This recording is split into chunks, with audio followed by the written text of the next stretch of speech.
I'll let you come up afterwards, but I'll describe it to you right now. I have about a 6-foot drop, 7.5 feet across, 3 feet wide in an oval shape. Clearly a man-made shape. You're wondering what the rain does over the time? Take a look over there. You see the horizontal cavelets with which the rain makes. The rain can't make vertical shafts like these. And inside of the dirt here, we found those pieces of pottery. Those pieces of pottery that I mentioned from Jesus' time. Also, the terraces that you see up above here, they were also here. They were just very broken and covered up with earth. We dug them up, examined them carefully, and rebuilt them. The combination of all these things here in one place tells us very clearly that we have a vineyard here in Jesus' time. So, in July and August, when the grapes are ripe on the terraces up above, the village gathers together to help with the work. Some of the people get on here, they take off their sandals. We hope they wash their feet. And they walk on the grapes barefoot.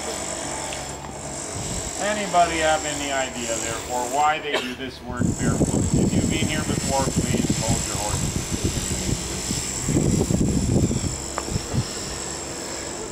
I'm all ears. What was that? I can barely hear you. Please forgive us. Obviously, the plumber is getting the lines ready inside the building. Sorry about that. Wet sandals.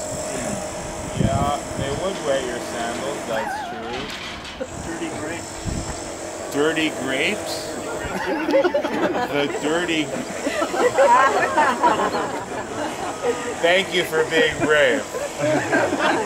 What's inside of the grapes, folks? Yes, the seeds, the pips. If you break the pips open, they give off a bitter flavor. It ruins the taste of the wine in the end. Bare feet are just perfect for smushing the grape to get the juice out, but they're just soft enough not to crack the pips open. Huh. Human body over barefoot is perfect tool for this job. I wonder who came up with that idea. With the white matzah? No, I don't think so. It's the tensile, it's the way the skin works. Okay, the juice flows down the channel right here that they dug in the rock and into the vat below. They come with jars and new wine skins. They scoop up the juice and they take it home. The juice ferments over the next few weeks and becomes new wine. Now, Jesus tells us a parable. He says a man planted a vineyard. And he built a wall, he dug a wine press, and he built a watchtower. This is the beginning of what we call the parable of the tenants. Here we are, a 5 to 10 minute walk away from where Jesus grew up, and we just happened to find a vineyard like in his parable.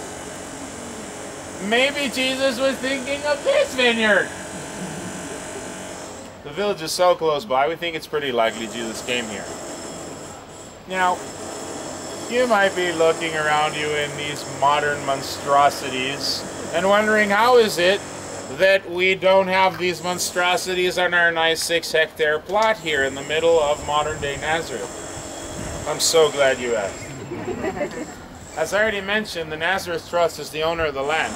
The short version is an Armenian doctor who was trained in Scotland, started a 4-bed medical clinic at the top of the hill in 1861. This became the Nazareth Hospital. It's today the largest private employer in the city. Later they added a nursing school. We also have an international volunteer program, something for you to consider, and the Nazareth Village, all under one happy umbrella of the Nazareth Trust. So, the Nazareth Trust built their buildings at the top of the hill and didn't develop the latter part of the hill for about 130 years. And right here where we wanted to build a replica of a mini village from Jesus' time, we just happened to find a vineyard from the same period. What a curious coincidence. Come on up and take a closer look at this more than 2,000-year-old artifact. Take your photograph or your video, and we shall continue away from the darn plumber. Do governments and other art